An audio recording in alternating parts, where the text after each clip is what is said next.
ಶರಣಾರ್ಥಿಗಳು. ಸ್ನೇಹಿತರೆ, ಇವತ್ತಿನ ದಿನ ಭಾರತದಲ್ಲಿ ಅಧ್ಯಾತ್ಮ ಅನ್ನುವಂಥದ್ದು ಒಂದು ಉದ್ಯಮವಾಗಿ, ಬಿಸಿನೆಸ್ ಆಗಿ ಹೇಗೆ ಮಾರ್ಪಾಟಾಗಿದೆ, ರಾಜಕೀಯಕ್ಕೆ ಹೇಗೆಲ್ಲ ಅದು ಬಳಕೆ ಆಗ್ತಿದೆ ಅನ್ನೋದನ್ನ ಕೇಳಿದ್ರೆ ಇದೊಂದು ಬಹಳ ದೊಡ್ಡ ದುರಂತದ ಸಂಗತಿ ಅಂತ ನಮಗನಿಸ್ತದೆ. ನೀವೆಲ್ಲ ಗಮನಿಸಿರ್ತೀರಿ, ಭಾರತದಲ್ಲಿ ಈ ಬಾಬಾಗಳು, ದೇವಮಾನವಗಳು, ಅವತಾರಿ ಪುರುಷರು ಅನ್ಕೊಳ್ಳೋರೆಲ್ಲ ಯಾವ ರೀತಿಯ ಕ್ರಿಮಿನಲ್ ಆಕ್ಟಿವಿಟೀಸ್ಗಳಲ್ಲಿ, ಲೈಂಗಿಕ ಹಗರಣಗಳಲ್ಲಿ ಸಿಕ್ಕಾಕೊಳ್ತಾ ಇದ್ದಾರೆ ಅನ್ನೋದು ನೀವು ಗಮನಿಸಿರಿ. ಒಬ್ಬ ಯಾವುದೋ ಆಯುರ್ವೇದ ಅಂತಾನೆ, ಯೋಗ ಅಂತಾನೆ ದುಡ್ಡು ಮಾಡೋಕ್ ಶುರು ಮಾಡ್ತಾನೆ. ಇನ್ನೊಬ್ಬ ಯಾವನು ಸುದರ್ಶನ ಕ್ರಿಯೆ ಅಂತಾನೆ ದುಡ್ಡು ಮಾಡೋದಕ್ಕೆ ಶುರು ಮಾಡ್ತಾನೆ. ಮತ್ತೊಬ್ಬ ಯಾವನು ಇನ್ನರ್ ಇಂಜಿನಿಯರಿಂಗ್ ಅಂತಾನೆ ದುಡ್ಡು ಮಾಡೋದಕ್ಕೆ ಶುರು ಮಾಡ್ತಾನೆ. ಹುಚ್ಚು ತಪ್ಪಿ ಯುವಕರನ್ನೆಲ್ಲ ಕುಣಿಸ್ತಾ ಇರ್ತಾರೆ. ಈ ತರದ್ದು ಎಲ್ಲವನ್ನ ನೀವು ನೋಡ್ತಿರ್ತೀರಿ. ಈ ಎಲ್ಲ ಹಿನ್ನೆಲೆಗಳನ್ನ ಇಟ್ಕೊಂಡು ಕರ್ನಾಟಕದಲ್ಲಿ ಮಠ ಸಂಸ್ಕೃತಿ ಮತ್ತು ಅಧ್ಯಾತ್ಮ, ಈ ಕಾವಿಗಳು ಯಾವ್ಯಾವ ಹಿನ್ನೆಲೆಯಿಂದ ಹೇಗೆ ವರ್ತಿಸ್ತಾರೆ ಅನ್ನೋದಕ್ಕೆ ಒಂದು ಸಣ್ಣ ಕಥೆಯನ್ನ ನಾನು ತಮಗೆ ಹೇಳ್ತೇನೆ.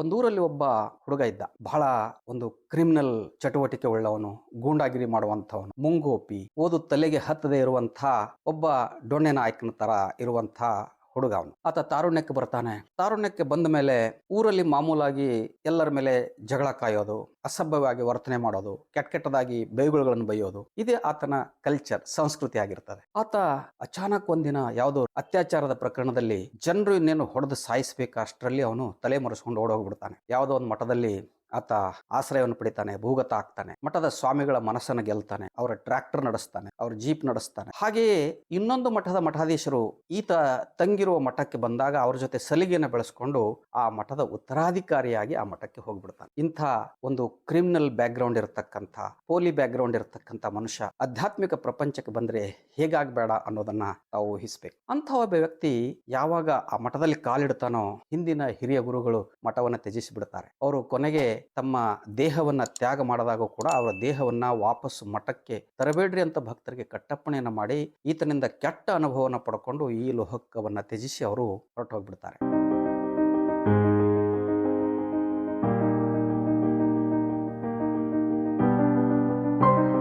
ಮುಂದೆ ಈತ ಬಹಳ ದೊಡ್ಡ ಸ್ವಾಮಿಯಾಗಿ, ಮಠಾಧೀಶನಾಗಿ, ಭಾರತ ದೇಶದಲ್ಲಿ ಇರತಕ್ಕಂಥ ಈ ನಿಷೇಧಕ್ಕೆ ಒಳಗಾದಂಥ ಅಪರಾಧಿಕ ಚಟುವಟಿಕೆಗಳನ್ನು ಮಾಡ್ತಕ್ಕಂಥ, ಭೂಗತ ಚಟುವಟಿಕೆಗಳನ್ನ ಮಾಡ್ತಕ್ಕಂಥ, ಕೋಮುವಾದಗಳನ್ನ, ಕೋಮು ದಂಗೆಗಳು ಎಬ್ಬಿಸ್ತಕ್ಕಂಥ ಒಂದು ಸಂಘಟನೆಯ ಸಂಪರ್ಕಕ್ಕೆ ಬರ್ತಾನೆ. ಆ ಕೋಮು ಸಂಘಟನೆ ಒಂದು ರಾಜಕೀಯ ಪಕ್ಷವನ್ನು ಕೂಡ ನಡೆಸ್ತಿರ್ತದೆ. ಅದರ ಸಂಘಟನೆಗೂ ಕೂಡ ಇವನು ಹೋಗ್ತಾನೆ. ಆಮೇಲೆ ಇವನಿಗೆ ದುಡ್ಡು ಮಾಡೋದು ಬಹಳ ಸುಲಭವಾಗಿ ಬಿಡುತ್ತೆ. ಸಿಕ್ಕಾಪಟ್ಟೆ ದುಡ್ಡನ್ನು ಮಾಡ್ತಾನೆ. ರೈತರ ಹೆಸರಲ್ಲಿ, ಕೃಷಿಯ ಹೆಸರಲ್ಲಿ, ಸಂಸ್ಕೃತಿಯ ಹೆಸರಿನಲ್ಲಿ, ಮತ್ತೊಂದರ ಹೆಸರಿನಲ್ಲಿ, ಹೀಗೆ ಅನೇಕ ಜನರ ಭಾವನೆಗಳನ್ನ ಕೆರಳಿಸುವ ಅನೇಕ ವಿಷಯಗಳನ್ನ ತಗೊಂಡು ಈತ ದುಡ್ಡನ್ನು ಮಾಡೋದಕ್ಕೆ ಶುರು ಮಾಡ್ತಾನೆ. ಸರ್ಕಾರದ ಗ್ರಾಂಟ್ ಗಳನ್ನ, ಅನುದಾನವನ್ನು ತಗೊಳ್ತಾನೆ. 1 ಕೋಟಿ ರೂಪಾಯಿ ಕಾರಲ್ಲಿ ಜಮ್ ಅಂತ ಓಡಾಡೋಕೆ ಶುರು ಮಾಡ್ತಾನೆ. ಅಷ್ಟೇ ಮಾಡೋದಿಲ್ಲ ಆತ. ಈತನ ಪೂರ್ವಾಶ್ರಮದ ಕುಟುಂಬ ಅತ್ಯಂತ ಬಡವ ಮತ್ತು ನಿರ್ಗತಿಕ, ಊಟಕ್ಕೂ ಗತಿ ಇಲ್ಲದೆ ಇರುವಂತಹ ಒಂದು ಸಣ್ಣ ಕುಟುಂಬ.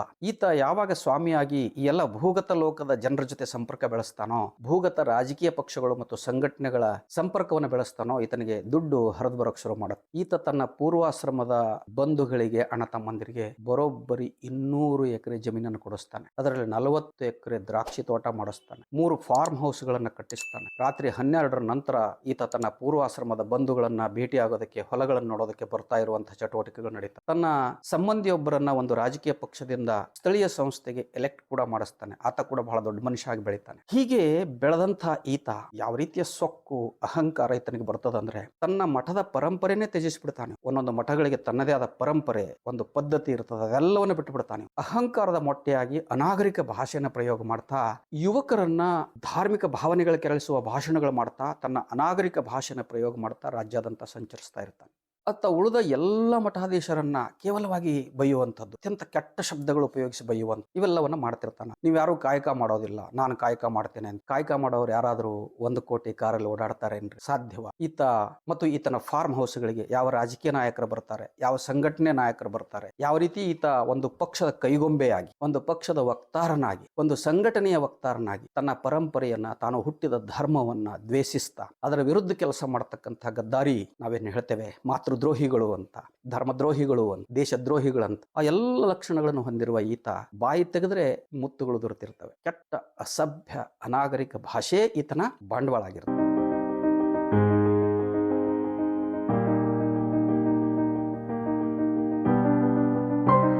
ಇವನು ಇವನೇನೋ ತನ್ನ ಪಡೆಗೆ ತಾನೇ ಬಹಳ ದೊಡ್ಡ ಗೂಂಡ, ಇಡೀ ಜಗತ್ತು ಇವನಿಂದ ನಡೀತಾ ಇದೆ ಅನ್ನೋ ಹಾಗೆ ಈತನ ಮಾತು. ಎದುರುಗಡೆ ಅಂಥವೇ ಗೂಂಡಾ ಸಂಸ್ಕೃತಿ ಕೆಲವು ಜನಗಳನ್ನು ಇಟ್ಕೊಂಡು ಆತ ಮಾಡುವ ಭಾಷಣ, ಹಾವಭಾವ, ಆತನ ಮುಖ ನೀವು ನೋಡಿದ್ರೇನೆ ಯಾವುದೋ ಮಾರಿ ಗುಡಿಯಲ್ಲಿ ಕೋಣ ಕಡಿಯುವ ಪೂಜಾರಿ ತರ ಅಷ್ಟೊಂದು ಬಿಭಿತ್ಸಮಯವಾಗಿ, ಭೀಕರವಾಗಿ, ಭಯಂಕರವಾಗಿರತಕ್ಕಂಥ ಮುಖ. ಅಲ್ಲಿ ಯಾವುದು ಸಾತ್ವಿಕ ಕಳೆ ಆಗಲಿ, ಆಧ್ಯಾತ್ಮಿಕ ಕಳೆ ಆಗಲಿ, ಭಕ್ತಿಯ ತೇಜಸ್ಸಾಗಲಿ ನಿಮಗೆ ಯಾವುದೂ ಕಾಣೋದಿಲ್ಲ.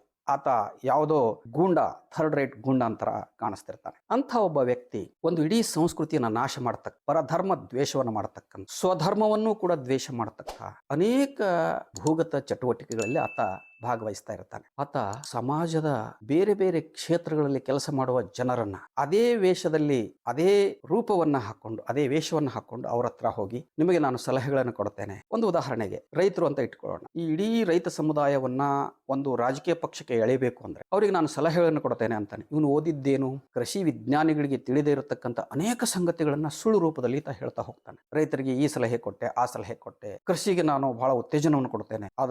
ಅದರ ಹಿಂದಿನ ಉದ್ದೇಶ ಒಂದು ರಾಜಕೀಯ ಪಕ್ಷಕ್ಕೆ ಇಡೀ ಕೃಷಿ ಸಮಾಜವನ್ನು ಎಳೆಯೋದಾಗಿರುತ್ತೆ. ಅಲ್ಲಿ ನಾವು ಅನೇಕ ಜನ ಅಗ್ರಿಕಲ್ಚರ್ ಸೈಂಟಿಸ್ಟ್, ಕೃಷಿ ವಿಜ್ಞಾನಿಗಳನ್ನ ಸಂಪರ್ಕ ಮಾಡಿ ನೋಡಿದಾಗ ಈತ ಹೇಳುವ ಎಲ್ಲ ರೈತರ ಸಲಹೆಗಳು ಅನ್ಪ್ರೂವನ್, ಅನ್ಸೈಂಟಿಫಿಕ್ ಇರ್ತವೆ. ಅದರಿಂದ ರೈತರಿಗೆ ಹಾನಿ ಆಗ್ತದೆ ಅನ್ನುವಂಥದ್ದು ತಿಳಿದು ಬರುವ ಸಂಗತಿಯಾಗಿದೆ.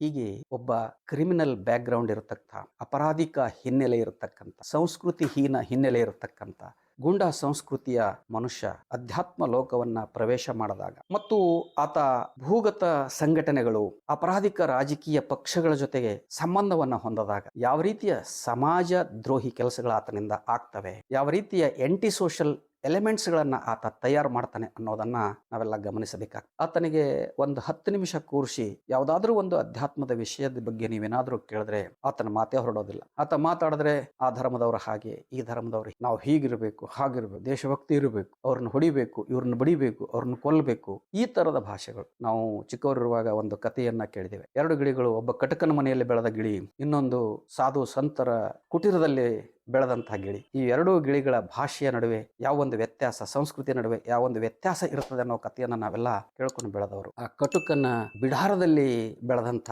ಗಿಳಿಯ ಹಾಗೆ ಈತ ಬಾಯಿ ತೆರೆದ್ರೆ ಹೊಡಿತೇನೆ, ಬಡಿತೇನೆ, ಕಡಿತೇನೆ, ಮುಗಿಸ್ತೇನೆ, ನಾನು ಬಂದ್ರೆ ಯಾರು ಎದುರು ನಿಲ್ಲೋದಿಲ್ಲ, ಈ ತರದ ಅತ್ಯಂತ ಗರ್ವದ, ಯಾವ ಅಧ್ಯಾತ್ಮದ ಸೋಂಕನ್ನು ಸೋಂಕದೆ ಇರುವಂತಹ ಒಬ್ಬ ಥರ್ಡ್ ರೇಟ್ ಬೀದಿ ರೌಡಿಯ ತರ ಮಾತನಾಡುವಂತವರೆಲ್ಲ ಅಧ್ಯಾತ್ಮ ಲೋಕ ಬಂದಾಗ ಏನೆಲ್ಲ ಅನಾಹುತಗಳು ಈ ದೇಶಕ್ಕೆ ಆಗಬಹುದು ಅನ್ನುವಂತಹ ಒಂದು ಎಚ್ಚರಿಕೆಯನ್ನು ನಾವು ವಹಿಸಬೇಕಾಗ್ತದೆ ಅನ್ನೋ ಮಾತನ್ನ ಹೇಳ್ತಾ, ಈ ನಕಲಿ ಬಾಬಾಗಳು, ನಕಲಿ ಸ್ವಾಮಿಗಳು, ಮಠಾಧೀಶರು ಮತ್ತು ದೇಶಭಕ್ತಿ ಧರ್ಮದ ಹೆಸರಿನಲ್ಲಿ ಜನರ ನಡುವೆ ದ್ವೇಷವನ್ನ, ವಿಷವನ್ನ ಬಿತ್ತುತ್ತಿರುವಂತವ್ರನ್ನ ಯಾವ ರೀತಿ ಸಮಾಜ ಸ್ವೀಕರಿಸಬೇಕು, ಹೇಗೆ ಬುದ್ಧಿ ಕಲಿಸಬೇಕು ಅನ್ನೋದನ್ನ ನಾವು ಎಚ್ಚರಿಕೆಯಿಂದ ಮಾತಾಡಬೇಕಾಗ್ತದೆ, ಎಚ್ಚರಿಕೆಯಿಂದ ನಡ್ಕೋಬೇಕಾಗ್ತದೆ ಅಂತ ಶರಣ.